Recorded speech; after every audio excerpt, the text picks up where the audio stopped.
আজকের ভিডিওতে আমরা সূরা বাকারা ভার্স 28 পড়ব, অর্থাৎ আয়াত 28।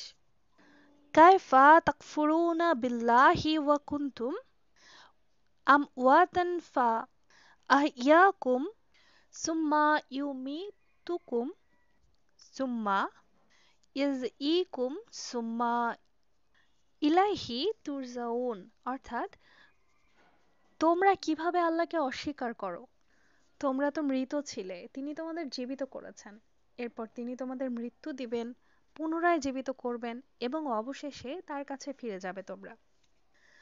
এখানে কায়ফা অর্থ কিভাবে, অর্থাৎ বিস্ময় ও প্রশ্নবোধক অর্থে ব্যবহৃত হয়েছে। তোমরা কিভাবে আল্লাহকে অস্বীকার করো? তাকফুরুন অবিশ্বাস, আল্লাহর অস্তিত্ব এবং নেয়ামত অস্বীকার করা। আমওয়াতান অর্থাৎ মৃত, এখানে শারীরিক বা জীবনের পূর্ব অবস্থা নির্দেশ করা হয়েছে। ফা আহিয়াকুম অর্থাৎ জীবিত করা, জীবন দানের মাধ্যমে সৃষ্টির সূচনা করা। ইউমিতুকুম অর্থাৎ মৃত্যুবরণ করানো, পৃথিবীতে জীবনের সমাপ্তি ঘটানো। ইউইকুম অর্থাৎ পুনরায় জীবিত করা, কিয়ামতের দিন পুনরুত্থান বোঝাতে ব্যবহৃত হয়েছে।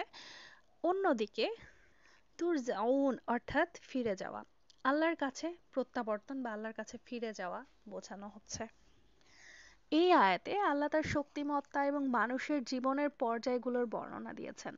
এটি আল্লাহর প্রতি কৃতজ্ঞতা ও বিশ্বাস স্থাপনের আহ্বান। ঠিক এরকম একটা সিমিলার কথাই বলা রয়েছে সূরা আল মুমিনুনের 15 এবং 16 নম্বর আয়াতে। সুম্মা ইন্নাকুম বাদা যালিকা লামাইতুনা সুম্মা ইন্নাকুম ইয়াউমাল কিয়ামাতি তুবআতুন, অর্থাৎ এরপর অবশ্যই তোমরা মৃত্যুবরণ করবে, তারপর কিয়ামতের দিন তোমাদের পুনরুত্থান ঘটানো হবে। অনেকটা রিলেটেড একটা আয়াত, এই কারণে উল্লেখ করেছি। এই সম্পর্কিত কিছু হাদিসও রয়েছে। সহিহ বুখারী শরীফের 3336 নম্বর হাদিসে রাসূলুল্লাহ সাল্লাল্লাহু আলাইহি সাল্লাম বলেছেন, তোমরা যেমন করে শুরুতে সৃষ্টি হয়েছিলে তেমন করেই কিয়ামতের দিন পুনরায় জীবিত হবে। আবার মুসলিম শরীফে 2955 নম্বর হাদিসে রাসূলুল্লাহ সাল্লাল্লাহু আলাইহি সাল্লাম বলেন, মানুষ কিয়ামতের দিন মাটির মতো হবে, কিন্তু আল্লাহ তাকে পুনরায় জীবিত করবেন।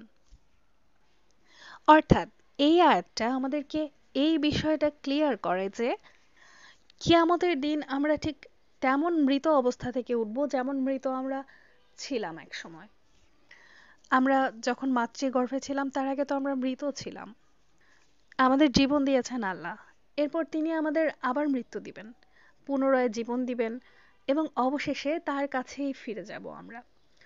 সুতরাং এতগুলো প্রসেস এর মধ্যে কিভাবে তোমরা আল্লাহকে অস্বীকার করো, এটাই বোঝাচ্ছে এই আয়াতটা।